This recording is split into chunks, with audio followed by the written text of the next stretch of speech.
All right, Genesis 31, let's call this one Life Hacks. Why? Because I believe that the best life hacks come from God, and I might be biased since I'm a preacher, but hopefully chapter 31 helps to understand why I might believe that way. When we see Jacob finally tired of working under Laban, all the cheating that he's done in deceiving him in family matters and deceiving him in business matters, finally ends up with Jacob wanting to leave and explaining to his wives what he's planning to do in verse 6, or beginning in verse 6.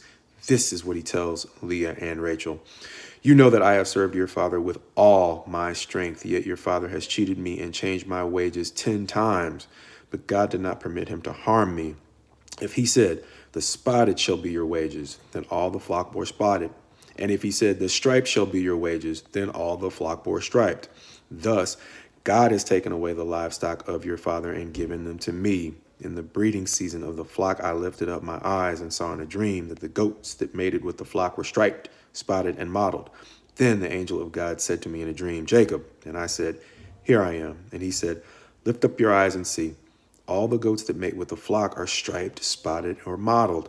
For I have seen all that Laban is doing to you. And even if the details aren't clear, what is clear is God is intervening on his behalf to show him a way out of all of Laban's tricks.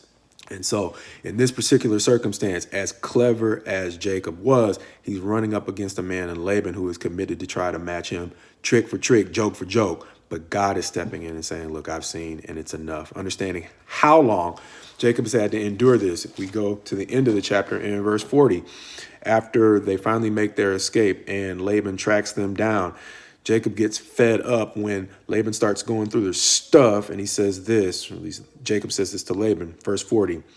There I was by the day the heat consumed me, and the cold by night, and my sleep fled from my eyes. These 20 years I have been in your house. I served you 14 years for your 2 daughters and 6 years for your flock, and you have changed my wages 10 times.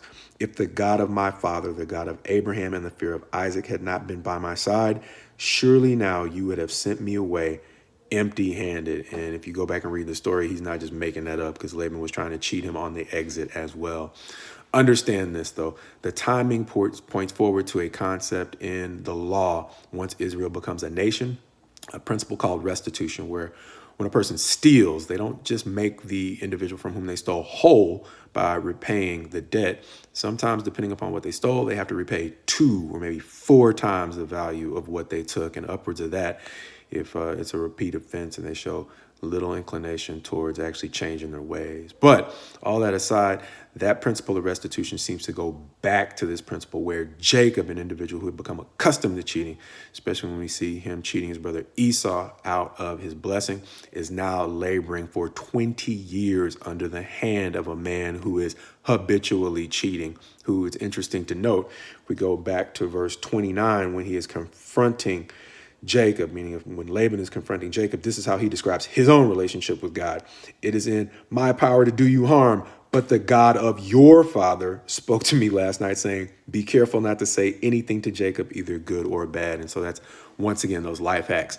Even a man like Laban, who doesn't necessarily value a relationship with God all that highly, calling it the God of your father, Jacob, God can intervene and talk to that person's conscience and spirit as well. And literally, this time in a dream, tells Laban to ease back and be careful of the way that you approach Jacob. Why does all that matter? Well, understanding there are times when I have done wrong, and as soon as I stop, I want the blessings to start flowing. But oh no, God says, look, do not be deceived. Whatever a person sows, they will also reap. And so, as we've talked about before, it is important to understand the emotional condition in which we leave people who we have wronged. And in some ways, God will help us to understand that if we don't naturally empathize, by sending us through a prolonged period under the hands of people who treat us the way we treated others, as we mentioned in previous chapters. And so it's important to, like we said, in setting reasonable expectations as we try to overcome our past and the things that we've done in our past,